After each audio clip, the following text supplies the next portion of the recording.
From Agile Journal, this is Agile Talk. I'm Patrick Egan, publisher of the Agile Journal, and I'm here today with Isaac Montgomery, an Agile Coach with Rally. How are you doing today, Isaac? Really good. How are you doing, Patrick? We're doing well. Well, you know, when we're talking about Agile, what do we mean by Agile Success?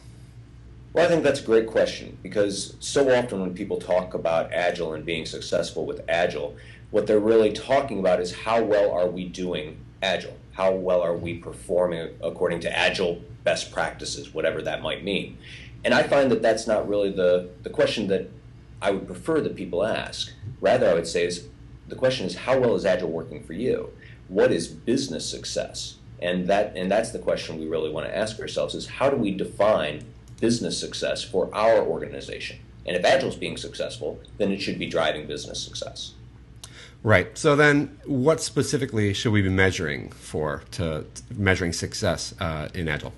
Right. So every organization's a little bit different, right? Everybody's got their own definition of success, their own mission.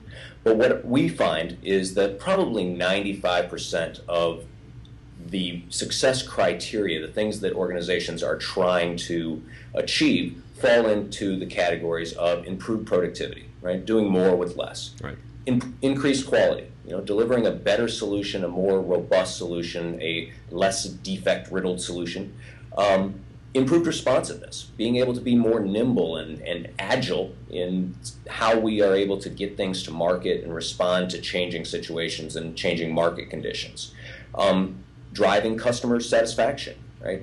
We're delivering lots of stuff, it's really high quality, but is it actually solving customer problems? Are we delighting our customers? And then finally, employee satisfaction, right? Are we doing things in a way that help us to build our organization and breed success and happiness and joy from our people, which will then yield a greater solution overall.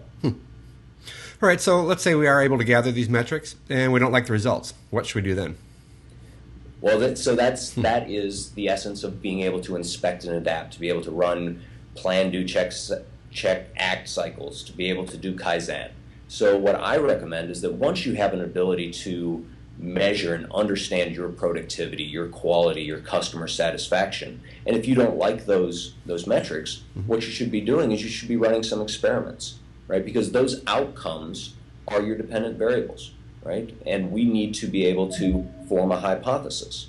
And if you have a hypothesis that by increasing the level of test-driven development or test coverage that your organization has will yield higher quality, then let's design an experiment around that. How can I isolate that independent variable in test-driven development and create an experimental group and a control group, and let me run that experiment for a while and see whether or not I get the expected results.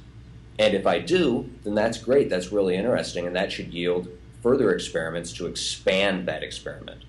And if I don't, well, that's really interesting too, because part of the nature of experimentation is there's no such thing as a failed experiment, because the result of disproving your hypothesis are oftentimes even more interesting and more valuable than proving your hypothesis. Right. So if you're running really good experiments and you're really taking a learner's spirit in what you're doing, then you're constantly going to be improving and asking yourself, what do I know about my organization? What do I believe about my organization? And how can I test that?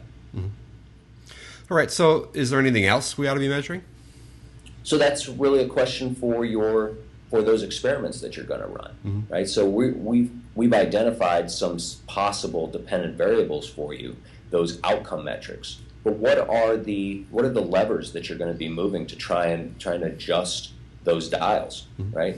And based upon the experiments that you choose to run, you'll need to be able to measure those dials. So like I said before, are we running test-driven development? What's our test coverage look like?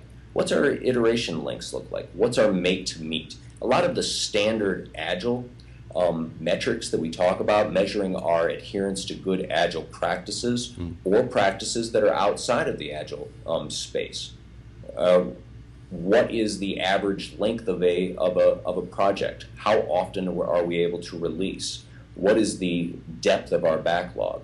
How far out do we have our backlog sized?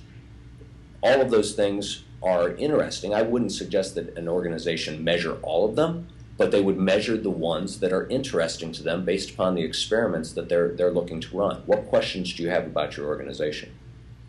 All right, so in our measurement program, what should we guard against? What should we look out for, really? So the important thing with measurement can be incredibly powerful, but as they say, with great power comes great responsibility.